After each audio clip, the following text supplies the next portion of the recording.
Hello दोस्तों, कैसे हैं आप सब। आई होप कि आप सब बढ़िया होंगे।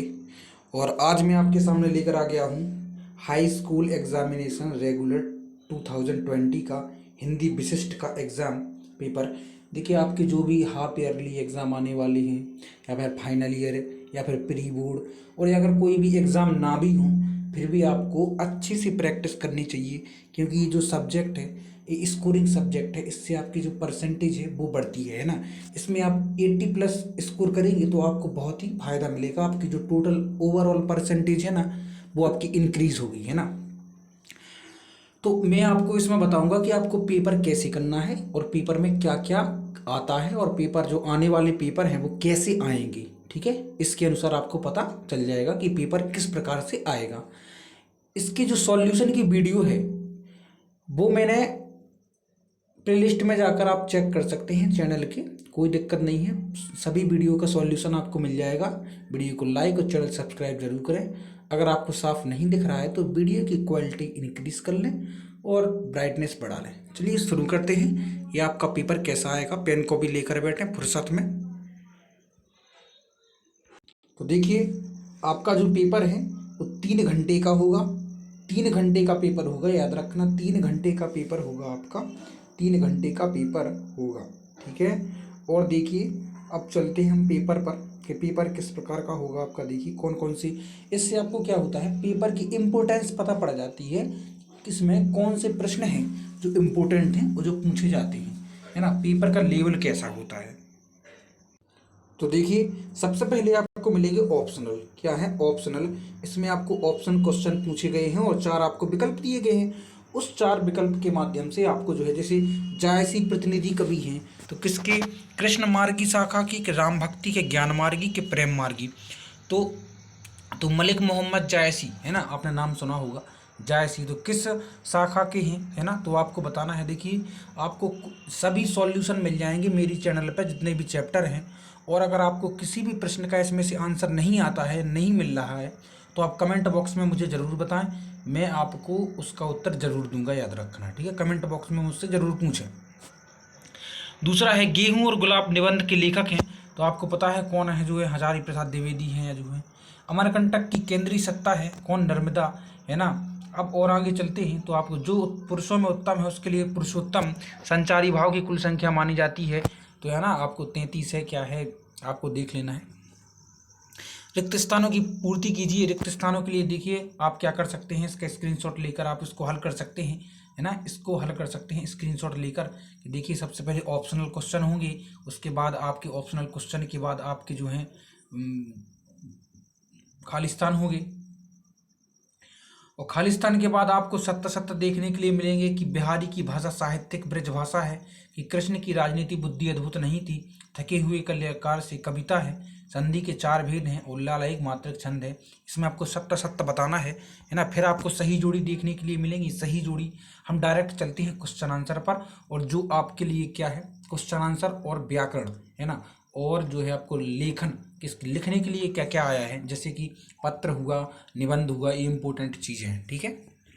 देखिए, एक प्रश्न में उत्तर दीजिए कि मीठे फल का आनंद लेने वाला कौन है। वो तो आप जानते हैं, मीठे फल का आनंद लेने वाला जो है गूंगा है, कौन है ना। सुजान सिंह कौन थे, वो दीवान रियासत थे, जैसे रियासत के दीवान थे। भगनी निवेदिता के गुरु का नाम क्या था, है ना, स्वामी विवेकानंद नाम था। रचना की दृष्टि से वाक्य कितने प्रकार के होते हैं, रचना की दृष्टि से वाक्य 3 या 4 प्रकार के होते हैं। रस के कितने अंग होते हैं, ठीक है। अब चलते हैं हम, अगला है कि पारस में कौन सा गुण पाया जाता है। पारस में वो गुण पाया जाता है जो उसको सोना बना देता है, कोई भी धातु को, है ना। देखिए, उसके अथवा में भी दिया गया, और 2 नंबर का।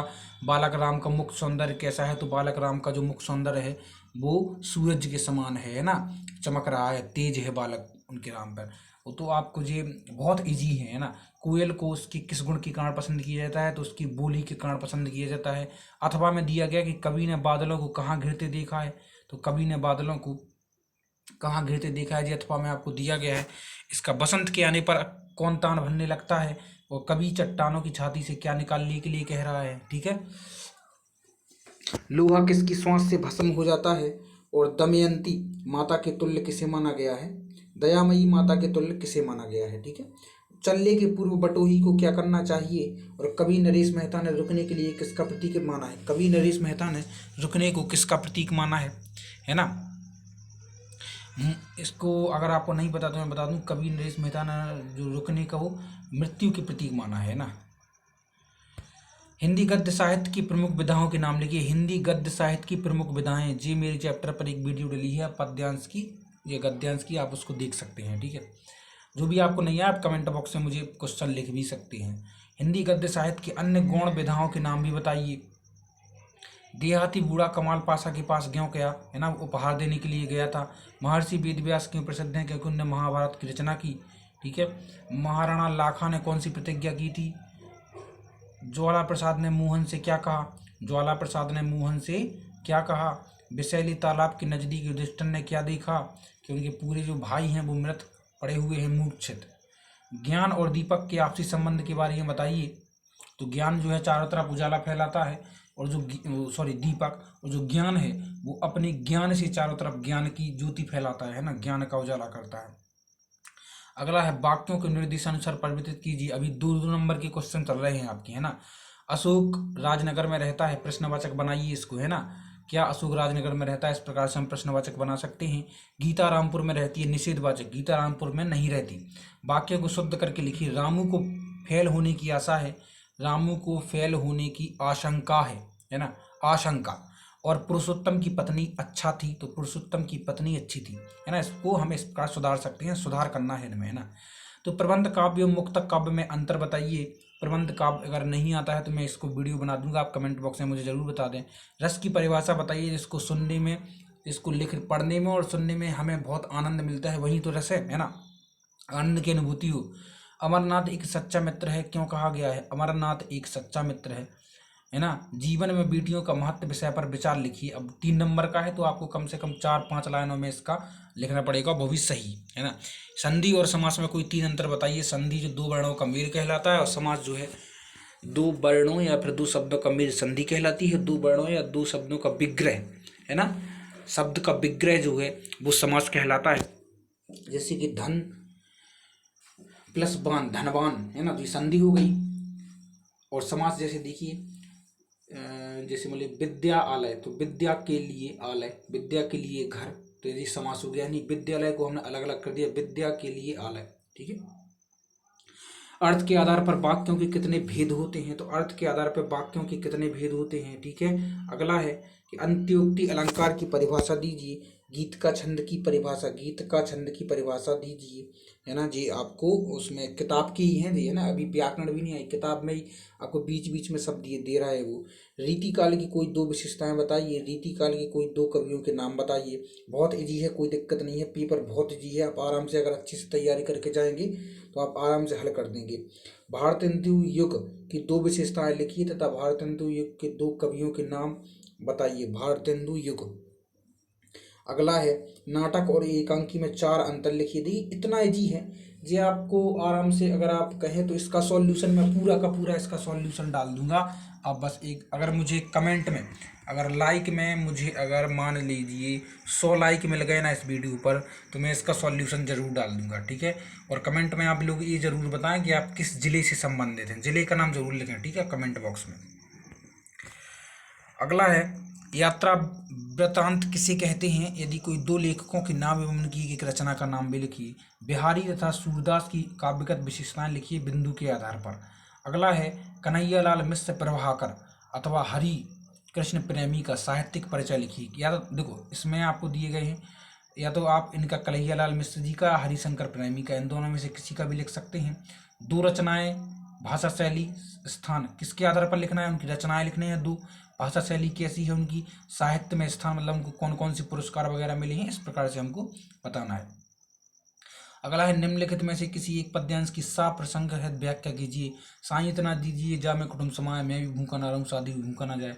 ठीक है। तो इसमें ये दोहा है कि मुझे इतना दीजिए भगवान, बस इतना दे दीजिए, ज़्यादा नहीं चाहिए कि इसमें तो मैं मेरा पेट भर जाए और मेरे घर पर जो भिखारी है उसका भी पेट भर जाए, उसको भी भूखा ना जाने दूँ। इस प्रकार से आपको संदर्भ प्रसंग व्याख्या शायद इसकी लिखनी है। सबसे पहले आपको लिखना पड़ेगा संदर्भ, फिर लिखना पड़ेगा आपको प्रसंग, और फिर आपको व्याख्या लिखनी पड़ेगी है। अब हम चलते हैं अगले प्रश्न पर। अगला है पूर्व चलने के बटु, अच्छा जी, अथवा में है, इसका भी हमें वही करना है। अब जी गद्यांश दिया गया है आपको किसका, ये परंपरा बनाम आधुनिकता, जी किताब का ही है गद्यांश, है ना, किताब का ही है, उसी के आधार पर प्रश्न पूछेंगे वो। अच्छा, इसका प्रसंग और शायद व्याख्या लिखनी है। और अगला है गांव का आदमी निरक्षर भले हो लेकिन सुसंस्कृत रहता है। ठीक है, यह विश्वास पर बिक जाता है, धर्म पर झुक जाता है, या सबको शिकायत नहीं करता। जी शायद आपको वो गेहूं गुलाब या किसी और का चैप्टर का होगा जी, है ना। अब चलते हैं हम अगले प्रश्न पर। अगला प्रश्न है आपका, देखिए कि गद्यांश को पढ़कर अब नीचे प्रश्नों के उत्तर देना है। तो ये गद्यांश जो है आप स्क्रीनशॉट लेकर इसको हल कर सकते हैं आराम से, ठीक है, हल कर सकते हैं। और जो भी आपको नहीं आए तो आप कमेंट बॉक्स में मुझे ज़रूर लिखें।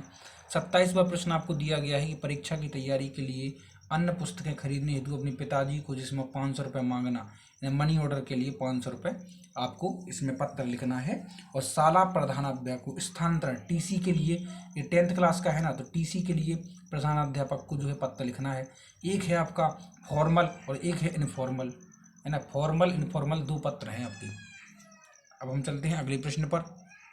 अगला देखिए आपका 28वां प्रश्न, 28वां और आखिरी है। निबंध में क्या क्या दिया गया है कि निम्नलिखित में से किसी एक विषय पर सागर्भित निबंध लिखिए और एक विषय की रूपरेखा लिखना है, तो रूपरेखा, ठीक है।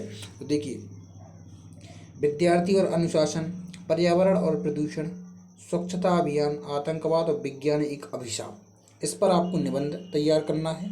और जनसंख्या वृद्धि, वृक्षारोपण, मेरा भारत महान, मेरा देश महान, विज्ञान की प्रगति, इस पर आपको एक रूपरेखा तैयार करनी है। आई होप गाइस कि आपको समझ में जरूर आया होगा। वीडियो को लाइक और चैनल सब्सक्राइब जरूर करें। मिलते हैं अगली वीडियो में। Take care, bye bye.